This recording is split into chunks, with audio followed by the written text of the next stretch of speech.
au revoir. Now, he is what you'd consider an underdog, 23 years old, a French surfer. Cut his teeth on the reefs of the Caribbean, so nicely ridden wave for Dimitri, but watch out. Jack Robinson, late drop into oblivion.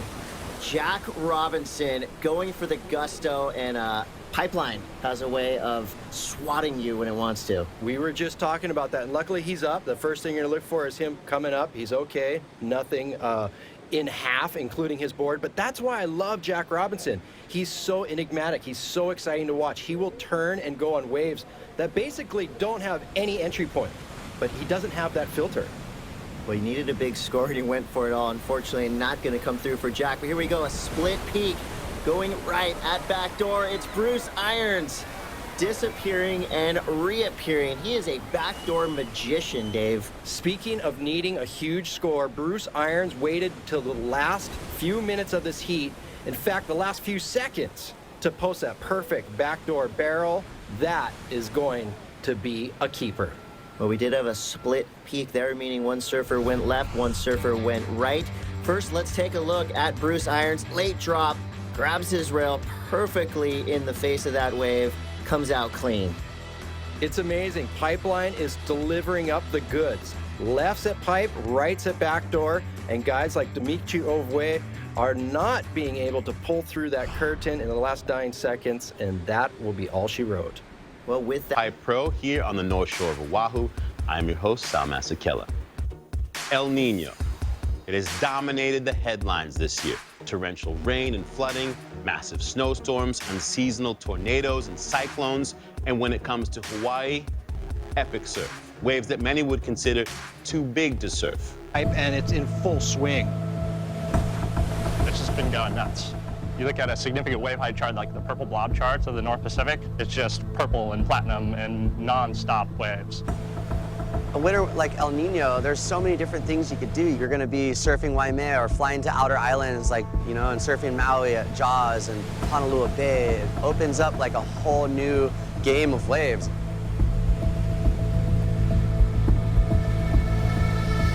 I haven't seen Waimea break this much in a long, long time.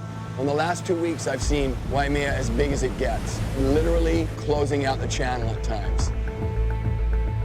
I don't think all these foreigners and all these people coming here realize that this is like a once-in-a-lifetime opportunity. Technically, what El Nino is, it's just warmer than normal water across the equator in the Pacific Ocean, and in particular in the central and eastern Pacific. During El Nino years, what you see is a storm track that's displaced a little bit further south than where it normally is, meaning a little bit closer to Hawaii. El Nino is basically the mega party, the party you've been dreaming about. People are already talking about it. It's 100 feet in Hawaii. Waimea Bay is closing out, so you know that Jaws is only gonna get bigger. And that's a scary feeling because it's gonna do things to you that your body has never been through. I've never seen a run of big waves with light conditions and just overall clarity in the weather in my entire life. Is this ever gonna stop? Having an El Nino season like this, the strength of it is incredibly rare. I mean, you look at it, it's probably the strongest El Nino ever. You know, these swells are incredibly rare. You have to go back probably 20 years or so to see what we've seen. This is a monumental season for surfing, without a doubt. This is gonna be like sad when this is all over. Obviously the best part is surfing it, but the little details that surround each swell are a lot of fun too. Can't really argue anything with what we've been presented with. This is the best year of surfing I've ever seen in my life. El Nino provers in waves of consequence. We're going to start with Tori Meister, a guy who knows full well the potential for disaster here at Pipeline. Also knows about the glory too, Dave. He's one of those X-Factor surfers. Hailing from the island of Hawaii, or the Big Island, Tori Meister is not scared. He will turn and go on anything from 10-foot pipeline to 100-foot Jaws. You see a quick replay, a smaller wave, but again, grabs the rail, drags everything he's got. He's stuck to the face of that wave like a sunburn. Did enough to slow down, but the wave just didn't quite cooperate. I think he did the best that he could have, and that's a good way to get on the board. Right on. Well, he's got a big board to get on with the likes of Kelly Slater and Chris Ward, two pipe masters. And here we go.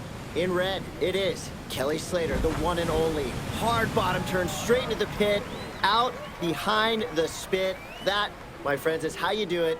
Kelly Slater showing why he is one of the best ever to surf this wave. And when you're talking about that X factor, there was at least 3 seconds where I just gave up on Kelly Slater. But how can you give up on a guy with so many world titles they roll into the double digits?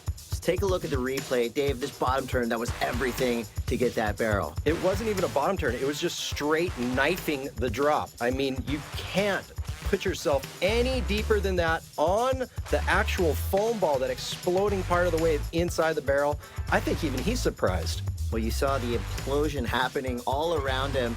He came out super casual. That's what the judges want to see. Complete control and command, not only your board, but also your body. This wave, again, has a real way of throwing everybody off balance, but Kelly Slater handling it nicely, and right behind him on a massive wave, Joan Duru on his forehand, standing tall in a giant pipeline pit, comes out clean and stalls for seconds. Joan Duru, the Frenchman, now getting involved. Handling it. Let's talk about manhandling it. That wave was crazy. That was a lot scarier than a rubber room. That takeoff was straight up and down over a reef that looks like a cheese grater. Well, you see the late drop, everything on that back toe side edge. And I like right here what he did. Double hand drag, gets that little bonus reward. The judges, again, they like the control element, and when you can just easily ride a giant barrel like that and then back it up with a nice little reward on the inside, you're going to get a big score. And Joan Duru, he is looking at a whopper, an 8.8. The judges are loving the surfing, and the surfers are loving the fact that they're surfing pipeline, one of the most crowded waves in the world, with only 4 guys out. Here we go again. Kelly Slater pulling in deep, taking the high line straight out, knifing a nice cutback back into the whitewater. Now he falls, Dave, but the damage had been done on the outside section of that wave. And you know what? It's very interesting to me. I was looking at Kelly's board.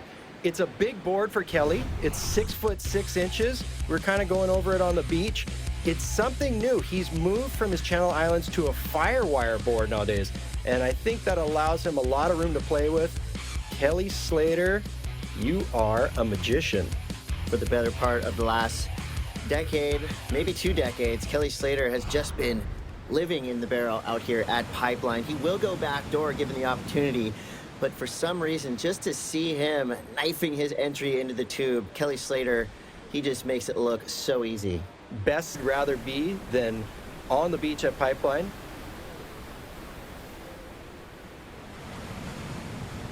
There you go, Joan Duru parking it yet again. Love that he's going to that double arm drag. They're doing a nice layback snap. Doesn't complete the maneuver. So a quick barrel, maybe a nice backup wave. You know, he is looking for something pretty substantial. Of course, with Kelly Slater sitting on 2 near excellent waves, everybody's going to have to lift their game. We'll see what Joan Duru will score for this medium-sized pipeline wave. Medium-sized pipeline wave that I will take any day of the week. And how is that exclamation point turn? Bango. I like the element of surprise when these guys come out of the barrel. You really never know what you're going to get. Tori Meister now, late drop, losing the fins, and just barely escaping the lip right there. It looked like he went down hard. We'll keep our eyes on Tori Meister. What is the danger in falling right there, Dave? And not wearing a helmet? Let's say never breathing again. That was really scary. That's a lot of water first. And coming up, Chris Ward. Now, this is a guy that knows a lot about tube riding all over the world, but especially here at Pipeline. A quick ride for Chris Ward, of course, from San Clemente, California, but you could pretty much venture to say he's a local anywhere he goes. He's been around the world and back 20 times. We'll see if this is enough. I like the late drop. And again, nicely executed, but it's going to take something pretty special to get up in that excellent range. But Chris Ward is no stranger to pipeline, and he's no stranger to competition. I've seen him get second place to Kelly Slater out here on a day just like this during the Pipe Masters. See a beautiful replay. Of course, this is shot from the channel. You would think it's safe, but sometimes when these bigger set waves come through, nowhere is safe out here at Pipeline. And here is a massive wave crushing through to this reef. We'll see Chris Ward. He's turning, paddling, late drop. Can he make the bottom turn? He does. Stands straight up, gets blown into oblivion.